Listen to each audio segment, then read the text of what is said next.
I've spent most of my adult life teaching people how to breathe, how to ground themselves, how to pull scattered thoughts back into one place and hold them still long enough to see what's real.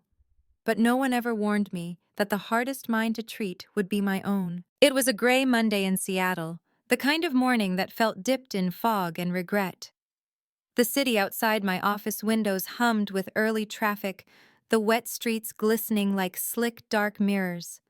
I was halfway through my third cup of coffee when my 10 a.m. patient, Hannah Pierce, a 34-year-old software engineer, sat down on the couch across from me. Hannah was a new patient, one I had taken in last month.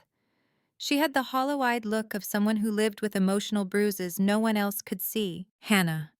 I greeted gently, flipping open my notebook. Tell me what's been happening since last week. She pushed a lock of chestnut hair behind her ear, her hands trembling slightly. It's the same thing, she whispered. My husband keeps telling me my memory is wrong, that I'm imagining conversations. He says I make up arguments that never happened. Gaslighting. Classic, corrosive, invisible. But the moment she said it, something cold twisted inside my stomach. I nodded slowly. And how does that make you feel? Like I'm losing my mind, she said. Sometimes. Sometimes I can't tell what's real anymore. There was a long silence. The kind that fills an entire room, stretching between two people like a thin glass thread. You're not losing your mind, I assured her softly. And you're not imagining things. Let's walk through each specific moment. You'll tell me what you recall, and we'll separate fact from distortion. She nodded, relieved. But while she spoke, while I guided her through her memories, offering grounding cues, I felt my own breath tightening. Something about her words hit too close, echoing through a part of me. I kept sealed shut. As you listen to this, notice how every detail pulls you deeper. I found myself saying, the familiar cadence of therapeutic language slipping from me automatically. I always used phrasing like that, soft, steady, almost rhythmic, to help patients feel anchored, and yet today the words felt like they were anchoring me instead, dragging me back. Back to a memory I had spent a decade running from. Her session ended 40 minutes later, but the fog she stirred inside me lingered like a bruise. I was writing my notes when my phone vibrated. Mom, of course, because the universe has a sick sense of timing. I pressed accept. Olivia.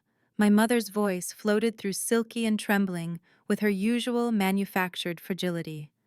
Karen Moore, a retired schoolteacher who wore innocence like a tailored suit, could make a simple greeting sound like the prelude to a tragedy. Hi, Mom. I've been trying to reach you, she said, the accusation hidden behind a gentle sigh. Your brother is upset. I told him you would call. Of course she did. Jason, my younger brother by 4 years, was the gravitational center of my mother's entire universe. A professional victim, amateur manipulator, and full-time financial leech. He had never lived anywhere other than our childhood home and had perfected the art of acting emotionally fragile whenever responsibility came within 10 feet of him. What's Jason upset about now? I asked, though. I already knew the answer, money. He said you didn't send the transfer yesterday, she said, her voice quivering. The bills are piling up, sweetheart. You know how much your father's death affected him. There it was. That sentence, that weapon, your father's death, your fault, your burden. My pulse spiked, and for a moment, the office air grew thinner. My vision flickered, not outward but inward, into a memory carved beneath my ribs. A car, rain hitting the windshield like frantic fingers. My father's voice yelling my name. The screech of tires, a flash of metal, and then, nothing, just a gap.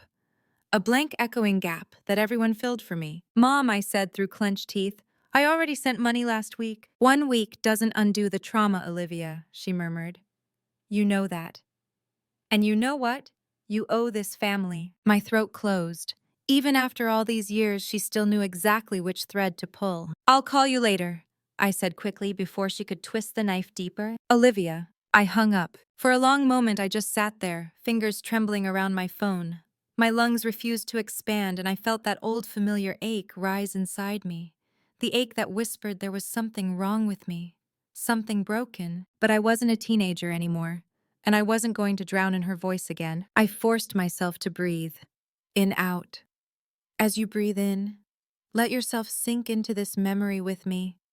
I told myself silently, echoing the hypnotic tone I used with patience. Only this time I wasn't sinking into Hannah's memory. I was sinking into mine. I was 19 the night my father died. 19, terrified and behind the wheel of our old Chevy as we drove home from a disastrous family dinner. The fight was a blur. I remembered raised voices. My mother crying. Jason shouting. My father gripping my shoulder too hard. I remembered the rain and the curve in the road, and a moment, one terrible suspended moment, when something in my chest cracked open like thin ice. And then the crash. Everyone said I had panicked, swerved too hard, lost control. Everyone said I killed him, and for years I believed them. Why wouldn't I? My mother repeated it so often it became gospel. Even now, 10 years later, the shards of that night were still buried inside me, sharp and poisonous. I pushed the memory down and rubbed my temples. I had 2 hours until my next session. Maybe I could clear my head. Maybe I could. A knock on my door pulled me back. Dr. Henry Collins, my supervisor at the clinic, stepped inside. He was in his mid-50s with salt and pepper hair and an expression permanently etched with tired wisdom. I respected Collins. He was fair, calm, rational. So when he looked at me with thinly veiled concern, a sudden unease crept through me. "Olivia," he said gently, "do you have a moment?" "Of course." I forced a small smile. "Everything okay?" He walked in, closed the door, and sat across from me, his brows knit in a way that made my stomach sink. "I received a call this morning," he said slowly. "From your mother." My heartbeat stuttered.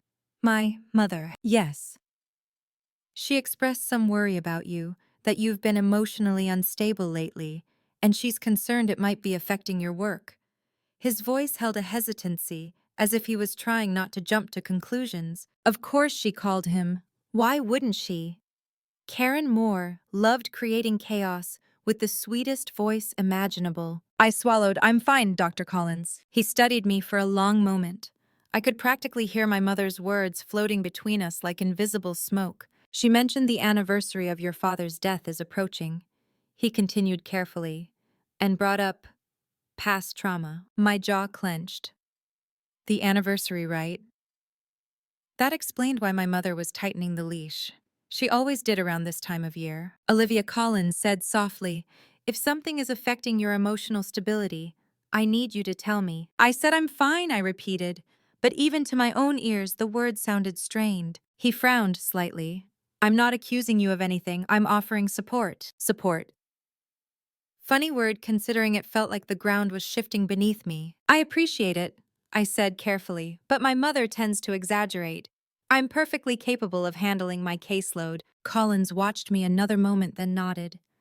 He didn't look convinced. "We can continue this conversation later if needed," he said finally. When he left, I closed the door and leaned against it, letting my forehead rest against the wood. My mother wasn't just meddling. She was building a narrative where I was fragile, unstable, unfit, and she only did that when she felt threatened. But why now?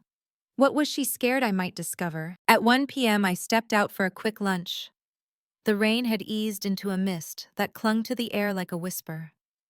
I walked to the cafe on the corner, ordered a sandwich I wouldn't taste, and sat by the window watching droplets slide down the glass. My father's face flashed in my mind. His laugh, his warm eyes, the way he always smelled faintly of cedar and engine oil. That night had shattered something in me. Not just grief, identity. My mother had convinced me I was responsible, and for years I hadn't questioned her. But then, something Hannah said today. I can't tell what's real anymore. I exhaled sharply. Could the same thing be happening to me? Had my memories, my guilt been shaped by someone else's story? My phone buzzed. A new message. From unknown number. "We need to talk. It's about the accident. Detective Laura Bennett." My breath stopped. Laura Bennett. I remembered her barely. She was a young patrol officer the night of the crash. She had come to the hospital, asked me a few questions before my mother had swept her away. Why would she contact me now? My heart pounded as I typed back, "I can meet when and where." Her reply came instantly. "Now your clinic, I'm already outside." I turned toward the window, and there she was, Standing beneath the awning, rain misting around her, looking straight up at me, something in my chest shifted. My past was no longer staying buried. And for the first time in 10 years, I wasn't sure whose truth I was living. Detective Laura Bennett looked different from the hazy memory I had of her. 10 years ago, she'd been new to the force wide-eyed, sharp-jawed, carrying more determination than experience. Now standing in the lobby of my clinic, she radiated something steadier and heavier, the kind of weight people only carried after witnessing too many truths no one wanted to hear. Olivia Moore, she said as I approached. Her voice had deepened, grounded by years on the job. She wore a gray coat still damp from the mist outside, her curly dark hair tucked neatly behind her ears. When I stopped in front of her, she gave a polite nod, but her eyes held a flicker of something else. Regret, maybe, or guilt. "I'm sorry to show up unannounced," she said, "but I didn't want to risk someone intercepting my call." Intercepting. I repeated, my pulse tightening. What does that mean? Laura glanced around the lobby. Patients were sitting with clipboards, receptionists typing quietly, phones ringing. Too exposed. She lowered her voice. "Can we go somewhere private?" I nodded and led her to my office. The moment I shut the door, she exhaled sharply and rubbed the back of her neck. "Before I say anything," she began softly, "I need to tell you why I'm here." Her tone wasn't dramatic. It wasn't theatrical. It was quiet, controlled, like someone preparing to cut open an old wound with surgical precision. "Okay," I said, sitting across from her. She hesitated only a second, before pulling out a worn manila envelope. The edges were frayed like it had been carried around for weeks. Maybe months. "I found something," she said. "Something I wasn't supposed to keep." She placed the envelope on my desk, sliding it toward me. My breath snagged. Not because I knew what was inside, but because every cell in my body sensed the answer I'd been running from for 10 years was about to surface. "What is it?" My voice came out husky. "It's the original accident report," she said. "Filed the night your father died." I froze. "But I've seen the report." "No," she said gently. "You've seen the edited version, the finalized one. This," she tapped the envelope, "is the initial report, the one I wrote before my supervisor changed it." My skin prickled. "Changed it." The words slid into my mind like shards of ice. "Why are you giving it to me now?" I whispered. Laura's eyes softened. "Because I've lived with this for a decade, and because something about that night never stopped bothering me. But the truth is, I didn't know how to come forward without jeopardizing my own career." I didn't move, didn't breathe. Inside my chest, something began unraveling. "Before we open it," she added, "there's something else you need to know." She leaned back in her chair, gaze steady. "When I interviewed you at the hospital, you weren't hysterical. You weren't confused. You told me the same sequence of events 3 separate times with the same details, almost word for word." She paused. "People who panic, who black out, don't do that." A slow, hot pressure built behind my ribs. "You're saying I wasn't the cause of the crash." "I'm saying," she replied carefully, "I think someone else caused it. And your mother didn't want anyone looking too closely." I don't remember opening the envelope. 1 second it was sealed. The next, my fingers were buried in papers, old forms, photos printed on cheap ink, scribbled notes in Laura's handwriting. The first photo punched the air out of my lungs. The car. The Chevy crushed against a guardrail, rain streaking across the windshield. The driver's side door caved in. But something about the angle looked off. "That's the first responder photo," Laura said, "before the car was moved." I stared at the image until my eyes blurred. "This looks different from the one I remember." She nodded. "Because the final report used a photo taken after the scene was adjusted." Adjusted. Another word twisted to hide a truth. My neck prickled with cold heat. I moved to the next page, a diagram of the crash. The handwritten notes jumped out at me. "Brake marks inconsistent with driver error. Impact came from rear passenger side. Possible external force." My vision sharpened as if something inside me clicked awake. "I didn't swerve," I whispered. "Something hit us." Laura nodded slowly. "That's what I believed." But the morning after I submitted this draft, my supervisor pulled me into his office. He said the investigation was closed, that no mechanical issues were found, that your father's death was the result of driver panic. She hesitated. "I was told not to pursue it." "By who?" My voice was barely a breath. Laura drew in a long inhale. by Captain Ford at the time. But he mentioned someone else pushed for it. A civilian, a family member. My heart slammed against my ribs. Who? She looked at me, eyes heavy with pity. Your mother? For a moment, the air in the room thickened until I could taste it, metallic, suffocating.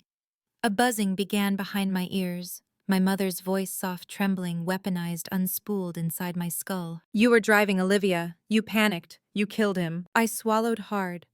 There has to be an explanation. Maybe she was in shock. Maybe… No, Laura interrupted gently. She wasn't at the hospital yet. Someone called her. She arrived almost an hour after the ambulance did, but when she got there, she was calm. Too calm. A tremor rippled through my hands. She walked up to me. Laura continued. And the first thing she said wasn't, "Is my husband alive?" It was, "My daughter has anxiety attacks. She must have panicked on the road." The room tilted slightly, and she asked me. Laura added, "Not to scare you with too many questions, that you were sensitive and easily confused." She framed the entire narrative before we even knew the cause of the crash. My breath stuttered in my throat. Olivia, Laura said softly, "I don't think the crash was your fault.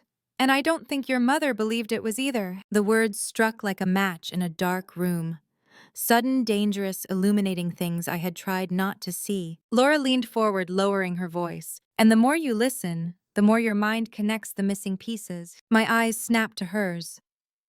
That phrase, one I used often with patients, fell from her mouth like an echo inside an echo. "Why did you say it like that?" I whispered. She blinked like what? "Never mind." I looked back at the papers.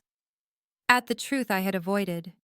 "What do you think happened that night?" Laura exhaled slowly. "There were signs your father was under financial pressure. I saw documents during the initial search, late mortgage payments, insurance policies updated weeks before the crash." Insurance. The word pulsed like a warning. "My father would never," I started. "Maybe it wasn't him," she cut in gently.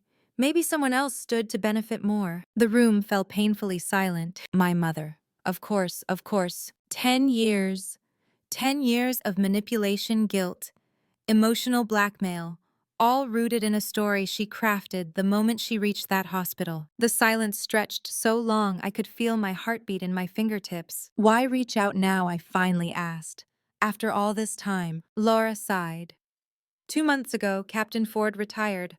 I requested access to old case archives when I saw what had been removed, the edits, the omissions. I realized how wrong the cover-up was. And I couldn't keep quiet anymore. I pressed my palms into my eyes. "This is a lot." "I know." "No, you don't," I whispered.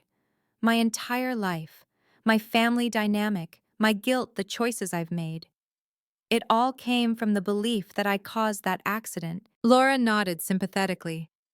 "I'm not saying this will be easy, but I thought you deserved the truth." Truth.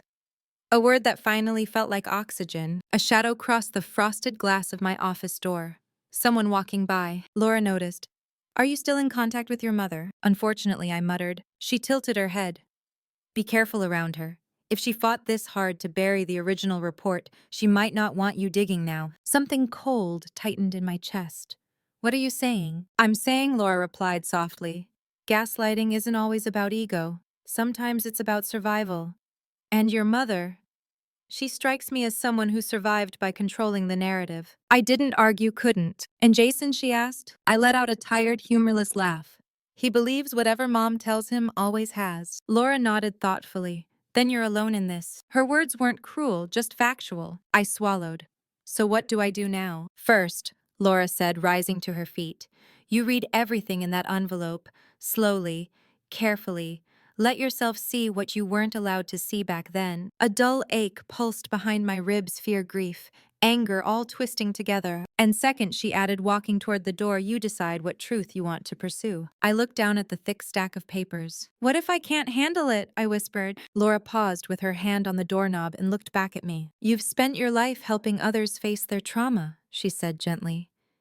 "It's time you faced your own." She opened the door. "And you can't look away now, can you?" The door closed behind her, leaving me alone with 10 years' worth of secrets. For the first time since the crash, I wasn't afraid of the truth. I was afraid of what my mother would do when she realized I finally had it.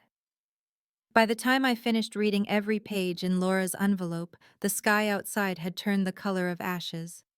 I sat frozen at my desk long after the clinic closed, my fingers still gripping papers that no longer felt like paper at all, more like detonators. Because that's what they were, one spark away from blowing apart the life I thought I understood. Brake marks, impact angle. Insurance policy increases. Witnesses removed, statements altered, and my mother at the center of every shadow. When I finally looked up, night pressed against the windows like a silent witness. I didn't want to go home. Not to the empty apartment, not to the thoughts spiraling like vultures around my mind. But I knew where I had to go. If I didn't confront her tonight, I'd drown in my own questions. As I grabbed my coat, I murmured to myself in the same measured rhythm I used with patience. As you breathe in, feel your spine steadying. As you breathe out, feel the fear losing its grip. It didn't help. I drove to my childhood home, the modest two-story house in the outskirts of Seattle that had once smelled of my father's coffee and my mother's lavender candles. The driveway still had the same crack running through the middle. The porch light still flickered between functioning and dying. Every detail felt unchanged, frozen in the exact moment before my life split open. I parked and sat there for a moment, gripping the steering wheel. "You can do this," I whispered. "You can." But the moment I stepped onto the porch, I felt something shift.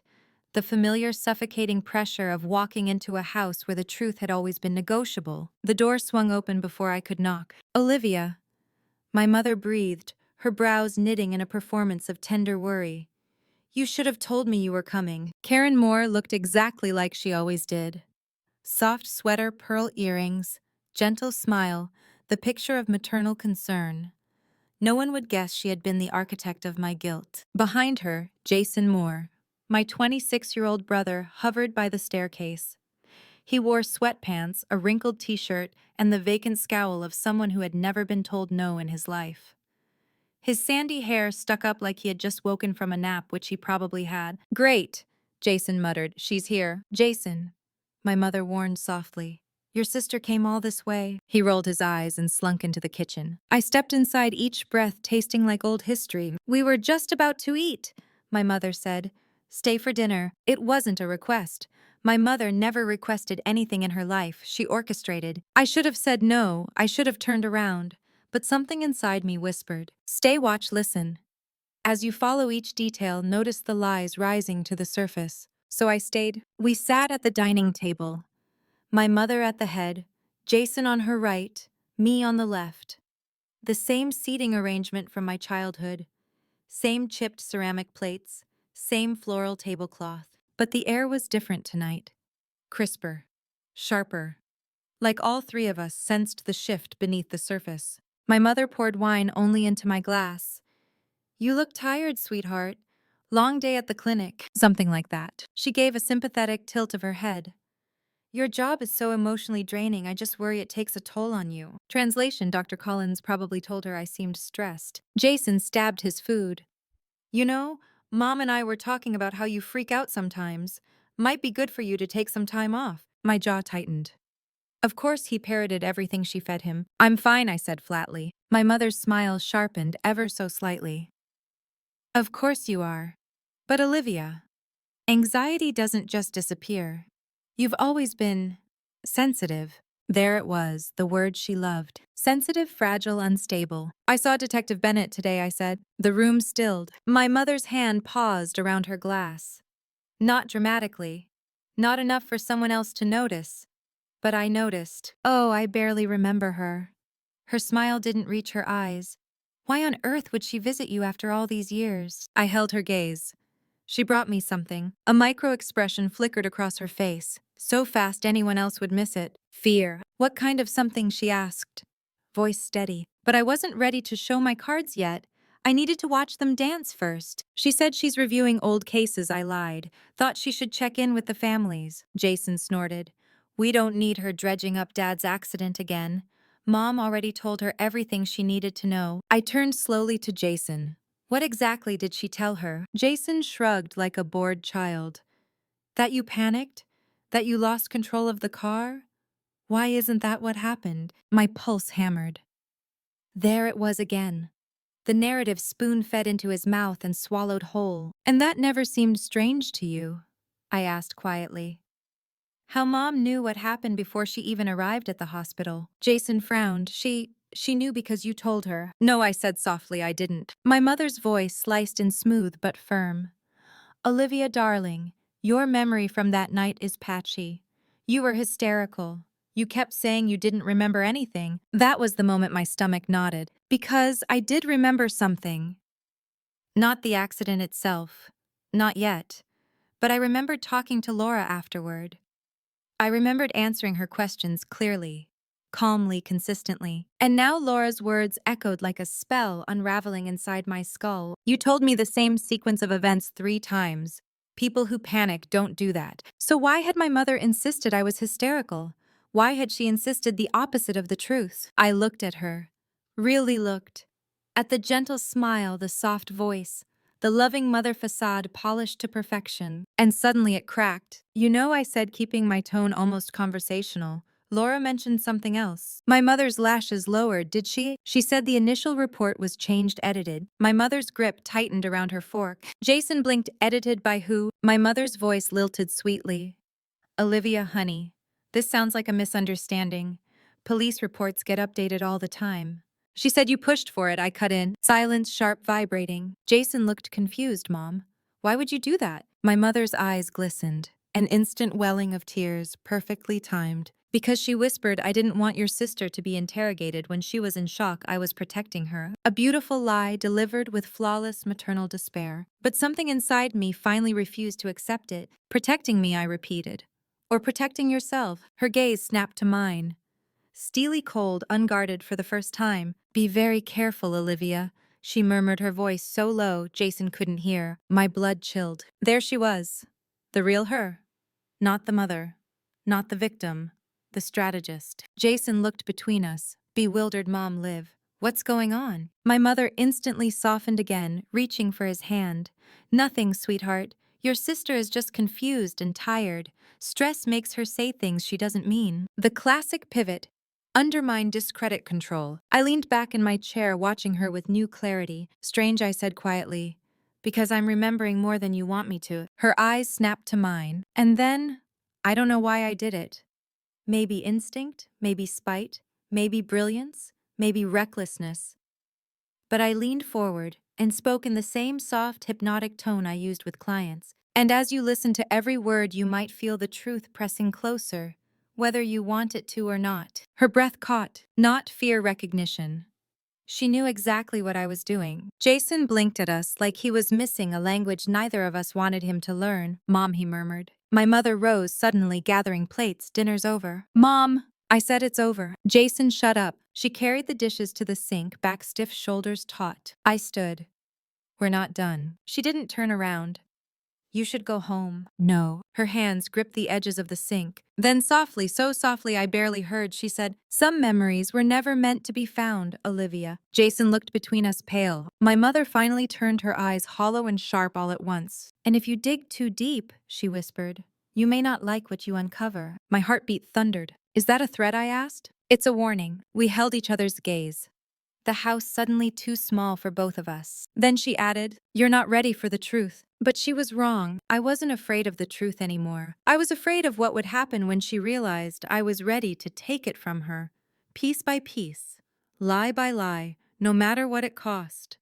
I didn't sleep that night. I went home, sat on the floor with Laura's envelope spread around me like a battlefield, and stared at every page until the letters blurred.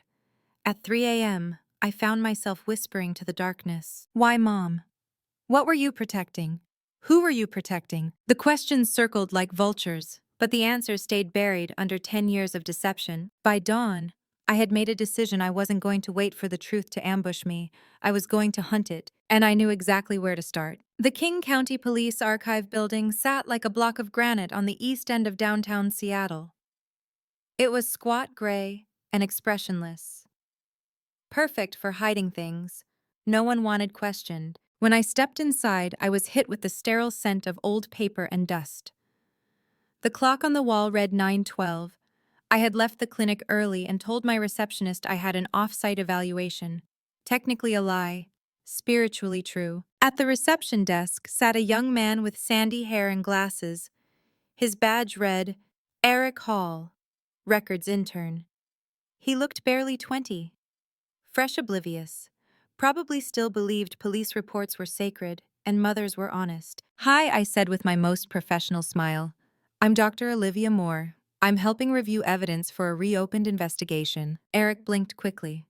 Wow. Okay, which case? Moore, I said quietly. Car accident 10 years ago. His fingers froze on the keyboard. I don't see a reopened request here. Because it hasn't been filed yet, I said smoothly. Detective Bennett asked me to gather supplementary details first. His expression softened, Detective Bennett. She's great. I'll help however I can. Good, sweet, eager to please Eric. Might be the only innocent person I'd deal with today. He typed a few things, frowned at the screen, then disappeared into the back room. I followed. Rows of metal filing cabinets stretched into the dim space illuminated by weak fluorescent lights. It smelled like old ink and forgotten stories. Eric opened a drawer and sifted through folders. The finalized report should be here. But if you're looking for the preliminary version, I already have a copy, I said gently. He brightened. Great. Then you're probably just looking for the logs. Logs. He pulled out a thin folder. Changes made. Approvals, authorship. Every time a report is altered, we log the edit standard procedure. My heartbeat spiked. I hadn't known that. Eric handed me the folder. I opened it and the room swayed. 10 years ago, the accident report had been edited 4 times. Edit number 1. Submitted. 11:14 p.m. Author Officer L. Bennett. Initial assessment. Edit number 2. Submitted. 3:02 a.m. Author Captain M. Ford. Language changed impact from external source. Loss of vehicle control. Removed witness citation. Edit number 3. Submitted. 4:29 a.m. Author Captain M. Ford. Removed brakemark notes. Added reference to prior anxiety episodes. My stomach curled. Edit number 4. Submitted. 5:11 a.m. Author K. Moore Civilian. Recommendation driver's memory. Unreliable, please minimize interviews to prevent re-traumatization. Added family history of panic. I felt my pulse hammering in my throat. Everything okay? Eric asked. I swallowed yes, thank you. But inside, something tectonic shifted. The truth wasn't just manipulated, it was engineered. My mother had inserted herself directly into the chain of edits. That wasn't protection, that was control. I needed more answers, proof, context. Is there audio from the 911 call that night? I asked. Eric nodded. Archived audio is kept separately. Want me to pull it? Yes, I said, my voice too calm, please. He led me to a smaller room where digital audio logs were stored. Rows of hard drives, labels, cables. A world of secrets, humming under a fluorescent buzz. Eric typed on a console, clicking through menus. Here. The file was taken early morning, June 6th. Do you want headphones? No, I said, speaker is fine. He hit play. Static rain. A shaky voice, my father's crying out, hold on, Liv, watch out. My lungs seized. Then a thundering crash. Then silence. Then someone breathing. Not me. Not my father. A woman. Calm, steady, composed. I gripped the edge of the table. Eric looked confused. Is that your mother? No, I whispered. She wasn't there. The breathing continued for a few seconds. Then footsteps. Then a voice. A woman's voice I didn't recognize. Target down, proceed. Eric flinched. What the hell? That's not part of a normal call. My blood ran cold. This file was never in the finalized report, I said, voice trembling. Eric checked the screen. Weird. It's tagged unclassified. That means it wasn't assigned to a case file. Someone manually removed the link. Removed, hidden, buried. I drew in a shaky breath. My mother wasn't the only one lying. Someone else had been at the scene before first responders arrived. Someone who wasn't supposed to be there. Someone who said target. Someone who was working with someone. The crash wasn't an accident. It wasn't even panic. It was an operation. I whispered, what the hell did my father get involved in? Eric stared at me wide-eyed.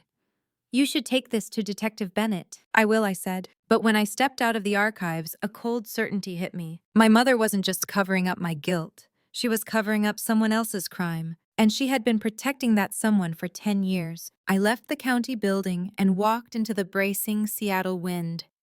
My hands were shaking. My pulse was a terrified drum in my neck. As I stood there trying to steady my breathing, a voice drifted from behind me. Olivia Moore. I turned sharply. A woman stood on the sidewalk. Sharp suit umbrella, eyes like polished steel. Her hair was pulled back, her stance rigid. She looked mid-40s, confident, dangerous. She approached with deliberate calm. "I'm Marianne Bishop," she said, "legal counsel for your mother." My throat closed. My mother had a lawyer who sends a lawyer. "What do you want?" I asked. Marianne's smile was tight, professional, completely devoid of warmth. "Your mother is concerned," she said. "She believes you may be misunderstanding certain aspects of the past." I stared at her. "She sent you here. She asked me to intervene before things escalate." "Escalate," I repeated. "To what?" Marianne's gaze sharpened. "She values her privacy, and she expects her daughter to honor that." My skin crawled. "And if I don't?" Marianne stepped closer. Her voice dropped to a murmur. "Then let me give you a piece of advice, Olivia." She leaned in. "Some truths are dangerous, and the more you dig, the more you risk burying yourself." My pulse roared like thunder. "Is that a threat?" I whispered. "A warning," she said smoothly. "Your mother wanted me to convey it gently." I laughed, a short, broken sound. "There's nothing gentle about any of this." Marianne clasped her hands. "Walk away. Let the past stay buried. Your mother is willing to protect you, if you stop now." My breath trembled. "And if I don't?" Her eyes hardened. "Then you're choosing a path that won't end well." I held her gaze the same way I'd held my mother's the night before. "You can tell my mother," I said softly, "that whatever she's hiding, I'm not afraid of it anymore." Marianne's expression didn't change, but something in her posture stiffened. "Very well," she said. "Then I suppose we'll speak again." "I'm sure we will." As she walked away, I felt a chill colder than the wind itself. This wasn't just about a crash or guilt or trauma. This was about power secrets. A network of lies bigger than I'd imagined. And now they knew I was coming. I pressed my hand to my chest, feeling my heart beat steady into something sharper, stronger. Right now, as you picture everything falling into place, you already know the truth won't stay hidden much longer. My mother thought she could scare me into silence, but fear was no longer the leash she held. I was going to uncover everything she buried, including the reasons someone said target before my father died. If this story gave you chills, don't forget to like, share, and subscribe. There are countless real-life betrayals, twists, and revenge stories waiting for you in the next episodes. I didn't go home after Marianne Bishop walked away from me outside the archive building.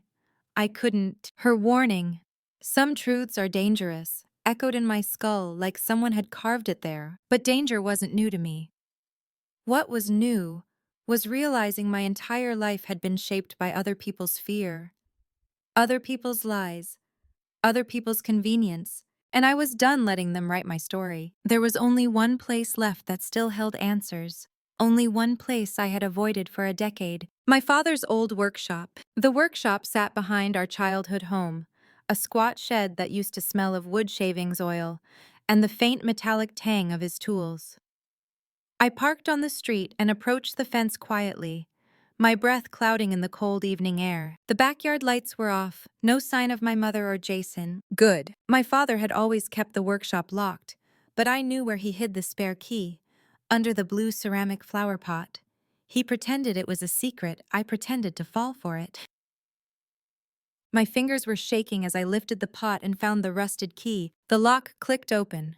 The door groaned. Something inside me flinched, not from fear, but from the weight of memory, as if stepping inside meant stepping back into the last version of my life before everything shattered. The room was dark except for the slivers of light slipping through the boarded window. Dust floated like ghosts in the beams. My father's tools were still hung neatly on the wall, his old leather jacket still draped over the back of a stool. Boxes and folders sat stacked on a shelf. My mother had never bothered to clear anything out. A lifetime left untouched. And something else. Something that made the hairs rise along my arms. A black metal safe bolted to the floor. I knelt in front of it, heart pounding. I had never seen this safe before. My father wasn't a secretive man. He hid gifts badly. Emotions openly keys under flower pots.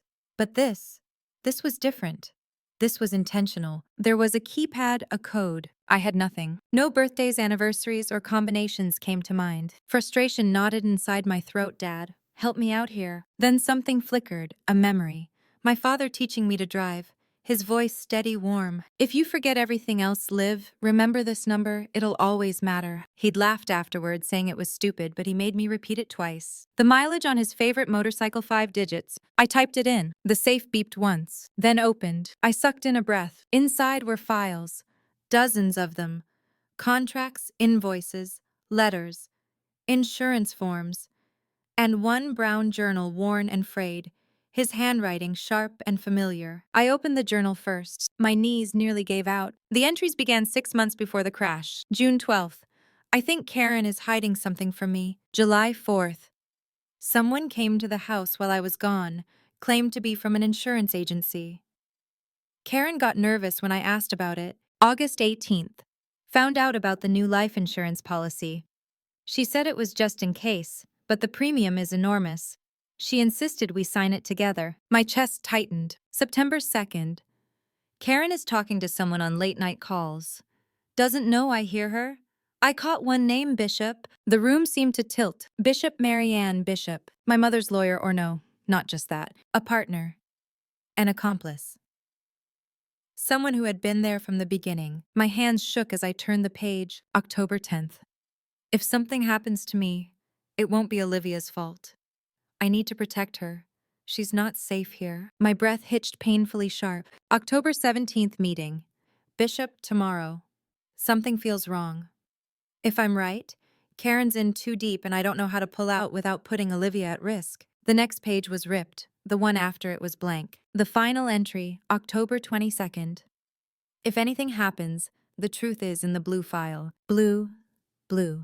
My eyes swept the safe. A blue folder lay beneath the journal. I lifted it with trembling hands. Inside were 5 sheets of paper, all stamped with a name I didn't recognize. Northbridge Risk Solutions. And on the corner of each page, confidential. Contracts for a payout. A planned staged accident. A timeline. Instructions. It was a fraud scheme. One that involved Karen. One that involved Bishop. One that involved an outside operator. One that required my father to pretend he was injured. But something had clearly gone wrong. I stared at the final line, barely able to breathe. If the primary participant fails, initiate contingency. Contingency. My father died. But contingency still happened. Because contingency was me. They framed me, and my mother had willingly let me drown in guilt to protect herself. My vision blurred with a rage so hot it felt like stepping into fire. I whispered, "You did this to him, and then you did it to me." Behind me, a floorboard creaked. I spun. A silhouette stood in the doorway. My mother. Her face was carved from shadow, her posture rigid, her voice flat and cold. "I knew you'd come here eventually." A tremor ran through my limbs, but I forced my chin up. "No more lies," I said. "I know everything." She stepped inside, closing the door behind her with a soft click. "You think you know everything," she replied. "But you don't." Her gaze drifted to the open safe, to the papers in my hand. "Give me those," she said quietly. "No." Her eyes sharpened. "They'll destroy you." "They'll destroy you," I snapped. She took a slow step forward, her voice softening into a familiar syrupy tone. The same voice she used whenever she needed to rewire my reality. "Olivia, sweetheart. Really think you're fragile. You always have been. These papers, these memories, they'll break you." I laughed, a raw, hollow sound. "So that's the plan. Try to gaslight me again." Her expression flickered annoyance breaking through the mask. "I kept you safe," she hissed. "By blaming me for Dad's death. He was going to expose us," she snapped. "You don't understand what he was involved in, what we were in debt for, what they were threatening. If he talked, all of us would have been dead." My blood iced. "Us," I repeated. "You were part of it. You helped plan the fraud." She didn't deny it. "Your father wanted out," she said. "He got scared. He was going to confess everything. We would have lost the house, the money, our lives. So you let him die." She flinched just slightly. That night, she whispered, "I tried to warn him. I begged him not to drive, but he wouldn't listen. He said he'd go to the police. He said he'd expose everyone, and I knew what that meant." Her eyes glistened, but it wasn't grief, it was desperation. "So you called Bishop," I said quietly. "You told her to stop him." "I told her to slow him down," she said quickly. "Not to—" She swallowed. "Not to kill him." "But she did." Silence. "And then you framed me." She stepped closer. "I had to protect our family. You had already been driving. You were the perfect cover, and you—" You were so easy to convince. Something shattered inside my chest, a soundless break. My whole life I whispered you used me. I saved you, she insisted. If Bishop knew you were suspicious, if she knew you remembered anything, she would have killed you. Olivia, just like your father. I staggered back, because that meant my mother didn't shame me out of cruelty. She shamed me out of fear. She kept me weak so I wouldn't look too closely, so I wouldn't become a threat. And she kept me guilty so no one else would believe me if I ever spoke out. Mom, I said slowly, it's over. It's not. Her voice cracked. You don't know these people. They don't forget. If you go to the police, if you expose Bishop, you'll sign your own death warrant. A bitter calm settled over me. You should have thought about that 10 years ago. She stared at me, eyes pleading. Please, please don't do this. I can still fix it. I can talk to Bishop. No, I said softly. You can't fix this. And I'm not yours to control anymore. The room went still. For the first time, she saw it. The end. Not just of her lies, but of her power. You won't survive them, she whispered. And you won't survive me staying silent, I replied. I stepped past her, clutching the blue file to my chest. She didn't try to stop me, not physically, but her final words sliced through the air like a blade. You're walking into hell, Olivia. I paused at the door. No, I said I'm walking into the truth. And as I stepped into the night, cold wind biting my face, I whispered one last mantra into the dark. And as you follow this path, every step brings you closer to the person you were meant to become. I dialed Detective Laura Bennett. We need to meet, I said. I have everything. I looked back at the house where my mother stood in the window, watching me with a mixture of fear and fury. This ends now.